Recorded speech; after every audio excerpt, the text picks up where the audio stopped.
Les enjeux de qualité d'eau varient en fonction des bassins d'alimentation de captage, en fonction de leur contexte hydrogéologique. On a comme enjeux principaux notamment les produits phytosanitaires, comme les molécules d'herbicides qui sont principalement retrouvées avec leurs molécules de dégradation. On retrouve également comme enjeu les nitrates, qui sont eux liés à une infiltration lente, et également comme enjeu la turbidité, donc liée à des matières en suspension qui se retrouvent dans les eaux par une infiltration rapide. Pour préserver et améliorer la qualité d'eau du territoire, nous mettons en œuvre des programmes d'action avec nos partenaires techniques et financiers afin de réduire l'utilisation des intrants et notamment l'utilisation des produits phytosanitaires. Cette rencontre elle est organisée dans le cadre du groupe 30 000 sur la gestion intégrée des produits phytosanitaires sur les grandes cultures. Ce groupe d'échange reste ouvert et il est tout à fait possible pour de nouveaux agriculteurs de l'intégrer. C'est un groupe qui est animé à hauteur de 2 formations par an, 2 tours de plaine également. C'est un groupe qui aussi est accompagné individuellement, donc on fait un accompagnement individuel, on se rend sur les fermes et on accompagne les agriculteurs pour mettre en place les choses qui sont vues collectivement. Et puis on se voit aussi en fin d'année pour faire un bilan de campagne collectif sur ce qui a été fait et les projets de l'année suivante. Les thématiques qu'on va travailler principalement, donc ça va être les thématiques qui tournent autour de la gestion de l'enherbement, donc la gestion des mauvaises herbes sur les parcelles.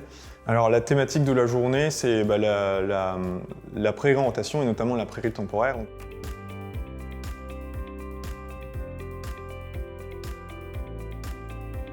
L'avantage de l'intégration de ces prairies est de plusieurs ordres. Donc d'abord agronomique grâce à une meilleure séquestration de carbone et un meilleur enracinement et structuration des sols et biologique.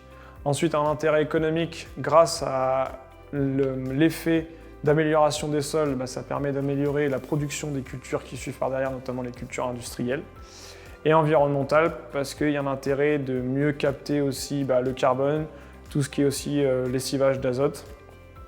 Et réduction de phyto grâce à l'intégration de ces prairies dans la rotation. Grâce à des études de défis de l'Institut de l'élevage, montre que l'intégration de prairies permet de réduire de 30 à 40% les herbicides totaux et donc herbicides dans ces IFT grâce à l'intégration de prairies dans ces rotations céréalières. Dans mon système, j'ai 2 types de prairies temporaires. J'ai d'abord des prairies temporaires que je raisonne autour du corps de ferme, donc sur des surfaces qui sont accessibles aux vaches. Et donc là, c'est vraiment une rotation qui est faite pour maximiser justement ces prairies temporaires. Donc en général, c'est des prairies temporaires qui durent 5 ans. Je pense qu'en termes de structure du sol, il y a aussi une bonne amélioration, le fait d'implanter de la prairie temporaire ici. Moi j'ai intégré le groupe Défi et le groupe 30 000 en même temps, du coup, parce que l'échange, moi c'est quelque chose qui me paraît primordial pour améliorer nos techniques. Et du coup on a eu la chance d'avoir un groupe motivé, très partageur et sans tabou. Donc ouais, c'est d'autant plus motivant et c'est d'autant plus valorisant.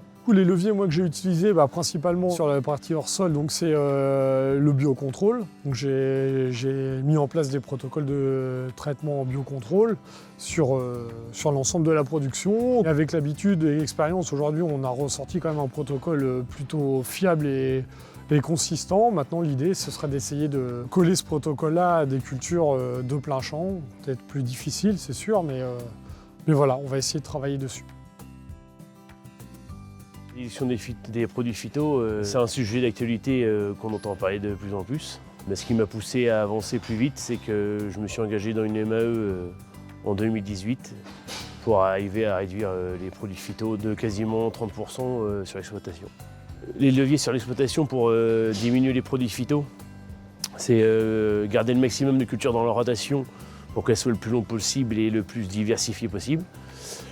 Remettre des prairies temporaires dans une partie de la rotation, surtout autour de l'exploitation, là où il y avait beaucoup de maïs et souvent du maïs.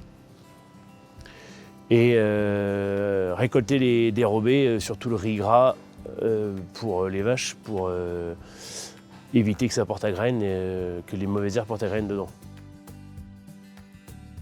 Ça fait maintenant 2 ou 3 ans que je suis dans le groupe. Et je ne regrette pas. J'ai changé quelques systèmes aussi dans mon système de travail. C'est très très instructif quand même, on apprend des choses. On parle entre nous, on se pose des questions et chacun nous donne ses résultats et c'est pour ça qu'on petit à petit, on avance. Moi, on a du concret, on a des gens qui l'ont vécu. Donc ça, c'est des choses très bien.